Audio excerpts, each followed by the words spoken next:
देखिए,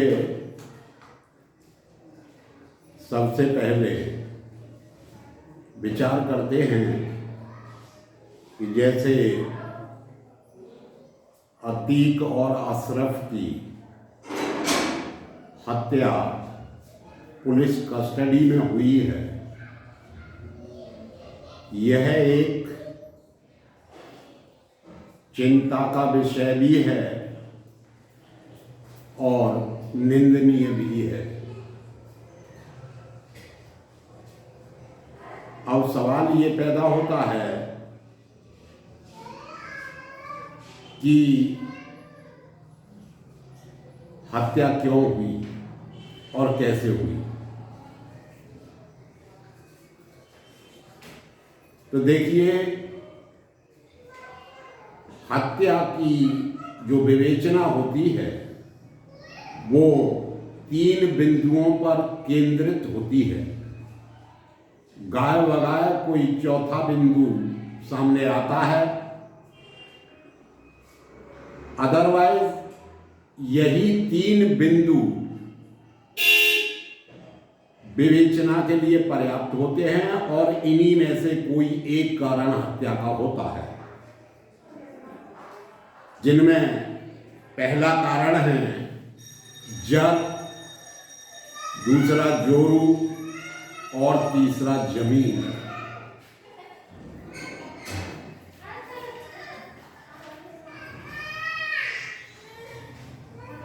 और आशा है कि पुलिस इसके पीछे क्या कारण है वो ढूंढने में कामयाब होगी। रही बात पुलिस की भूमिका की, क्योंकि पुलिस कस्टडी में हत्या हुई है, तो देखिए सबसे पहली बात यह है कि पुलिस बल कानूनन गिरफ्तारी के समय उस व्यक्ति को केवल उतनी ही हानि या चोट पहुंचा सकता है जितना गिरफ्तारी के लिए आवश्यक है, और उस आवश्यकता से अधिक हानि या चोट नहीं पहुंचा सकता। यहां चूंकि अभियुक्त गणों ने हत्या करने के बाद तुरंत आत्मसमर्पण कर दिया और असला हाथ से फेंक दिए, उन पर गोली चलाए जाने का कोई औचित्य नहीं होता है। अगर वो हथियार नहीं फेंकते या पुलिस पर भी गोली चलाने का प्रयास करते तो उन पर पुलिस आवश्यक रूप से गोली चलाती, इसमें कोई दो राय नहीं है। अब चूंकि उस समय अपराधी एक पत्रकार के भेष में थे, मैं कैमरे के थे, तो उन लोगों को वहां उसके नजदीक पहुंचने का पर्याप्त समय मिल गया और पुलिस समझ नहीं पाई। इसलिए इसमें पुलिस की कोई बैड इंटेंशन नहीं है और पुलिस पर आरोप लगाने वाले गलत तरीके से आरोप लगा रहे हैं। पुलिस को जो निलंबित किया गया है वो निलंबन भी उनका गलत है, निलंबन के भी वो अधिकारी नहीं है। खैर कोई बात नहीं, वो जांच का विषय है, शासन प्रशासन का काम है, वो अपना करेंगे। दूसरी चीज, कुछ लोग जैसे चिल्ला रहे हैं कि इसमें मुख्यमंत्री की भूमिका है, तो इस संबंध में हम कहना चाहेंगे कि देखिए, मृत्यु से पूर्व अशरफ ने ये कहा था कि मेरी अगर हत्या होती है तो मेरा लिफाफा chief justice supreme court, chief justice high court और मुख्यमंत्री उत्तर प्रदेश योगी आदित्यनाथ के पास पहुंच जाएगा। अगर योगी आदित्यनाथ की भूमिका पर उसे संदेह होता तो वो लेटर योगी जी को मूव नहीं करता और ना ही कैमरे के सामने आकर वो ये कहता कि इसकी शिकायत मैं मुख्यमंत्री से कर रहा हूं। तो यहां इससे स्पष्ट हो जाता है कि इसमें मुख्यमंत्री की कोई भूमिका नहीं है। अब सवाल ये होता है कि ये कौन थे? तो देखिए, अतीक और अशरफ को पूरा हिंदुस्तान जानता है। इनके तार कहां तक फैले हुए थे, कितने बड़े माफिया थे, इनके सामने किसी के बोलने का कोई साहस नहीं कर पाता था। यहां तक कि पुलिस भी इनके सामने बौना साबित होती थी और जिस अधिकारी को इन्होंने चाहा डांटा डपटा और ट्रांसफर करवा दिया, जो मर्जी चाहिए इन्होंने किया। यहां तक है कि उस समय के जो मुख्यमंत्री थे वो अतीक के कुत्ते से हाथ मिलाते हुए देखे जाते थे। और आज योगी आदित्यनाथ ने भरी विधानसभा में ये घोषणा की थी कि माफियाओं को, आतंकवादियों को, अपराधियों को मिट्टी में मिलाने का काम किया जाएगा।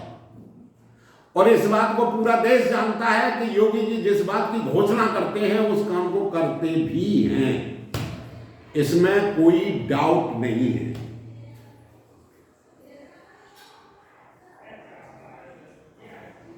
विवेचना अपने स्तर से हो रही है और सबसे बड़ी बात यह है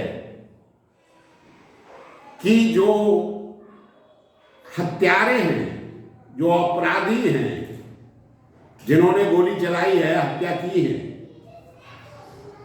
उन लोगों का वेल्थ स्टेटस इस लायक नहीं है कि कोई असला खरीद सके या कहीं ढंग से रह सके। उनके घरों पर छप्पर पड़े हैं, झोंपड़ियों में रहने वाले गरीब परिवार से संबंधित लोग हैं, तो उनके पास ये इतने कॉस्टली वेपन कैसे आए? सबसे महत्वपूर्ण चीज है कि उनके पास इतने कॉस्टली वेपन कैसे आए, और ये वेपन भी वही मेड इन कंट्री हैं जो अतीक की निशानदेही पर बरामद किए गए थे। और विदेशी असला है। यहां शक जाहिर होता है कि ये वो असला हैं जो पंजाब में आसमान से गिराए गए थे और पंजाब से दिल्ली के रास्ते सीधे इनके पास तक पहुंच गए। और इस मर्डर में अतीक का कोई नजदीकी व्यक्ति है जो अनैतिक लाभ लेने के लिए या उसकी गद्दी हथियाने के लिए, उसकी जगह अपने आप को डॉन साबित करने के लिए जिसने ये अपनी भूमिका अदा की है और ये करवाया है। ये तीनों बच्चे नई उम्र के हैं, इनका इतना मैनर भी नहीं है, इतना ज्ञान भी इन लोगों को नहीं है। इन्हें बरगलाया गया है और बरगलाने वाले व्यक्ति को ढूंढने का काम पुलिस विभाग का है। इनके पीछे कौन है, इसकी जानकारी के लिए जैसे कि बताया गया है अशरफ द्वारा कि कुछ राजनीतिक नेताओं का संरक्षण है, राजनीतिक नेताओं के नामों का उन्होंने खुलासा किया है और उन लोगों को ये भय था कि अगर ये नाम हमारे उजागर कर देते हैं तो ये शिकंजा हमारे ऊपर भी कसा जाएगा। इसमें 80% संभावना है कि किसी बड़े राजनीतिक नेता का हाथ है।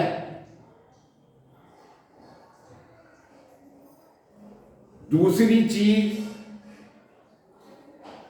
जो लोग ये चिल्ला रहे हैं कि हत्या हो गई, ये हो गया, वो हो गया, उन लोगों से हम पूछना चाहेंगे कि राजू पाल विधायक, जिसकी शादी को केवल 7 दिन हुए थे, केवल 7 दिन, और जब इन लोगों ने अशरफ अपने साथ 20 आदमियों को लेकर जब राजूपाल की हत्या की थी, 5 किलोमीटर राजूपाल विधायक को दौड़ा दौड़ा कर गोलियां मारी गई थी।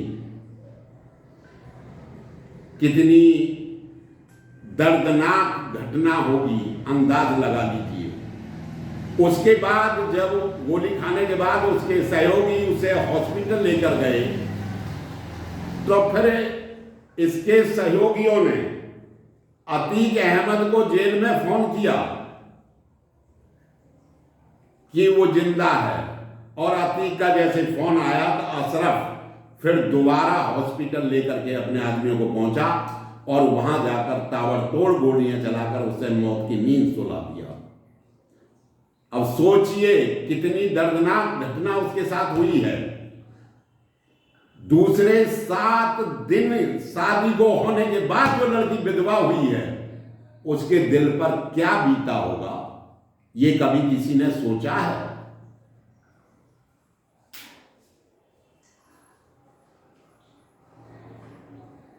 राजूपाल के विधायक के जो गवाह थे, उमेश पाल एडवोकेट, उनको किस तरह से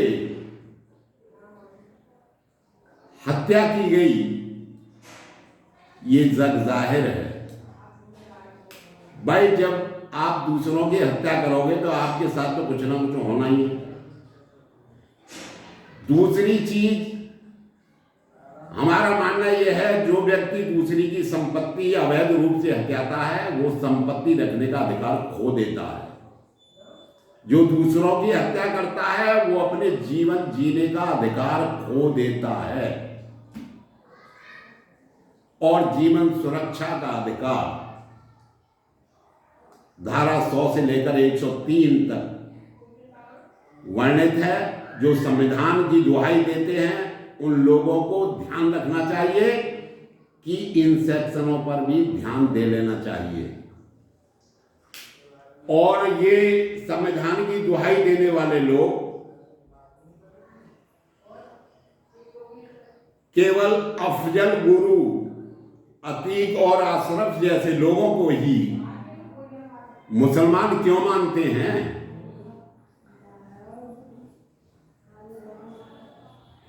इनके अलावा और नहीं इन्हें दिखाई देते। वीर अब्दुल हमीद का नाम लेते हुए कभी नहीं देखा गया, क्योंकि वो बहादुर था, सेना के लिए, अपने देश की सुरक्षा के लिए प्राणों का बलिदान दे दिया। उसे नहीं याद किया जाता, वो उसे मुसलमान नहीं मानते। मिसाइल मैन अपने पूर्व राष्ट्रपति, उन्हें नहीं ये याद करते, क्या वो मुसलमान नहीं थे? ये अपराधियों के हमदर्द हैं, अपराध इनकी पृष्ठभूमि है, और ये हम बताए देते हैं, इसी मुकदमे में ये सफेद पोश जेल जाएंगे। हमारे पूर्व डीजीपी महोदय कई लोग अपना स्टेटमेंट इस संबंध में दे चुके हैं, तो ज्यादा कुछ कहने की आवश्यकता नहीं है। इसी के साथ हम अपनी वाणी को विराम देते हैं और सभी लोगों को नमन। जय जय श्री, जय हिंद, वंदे मातरम।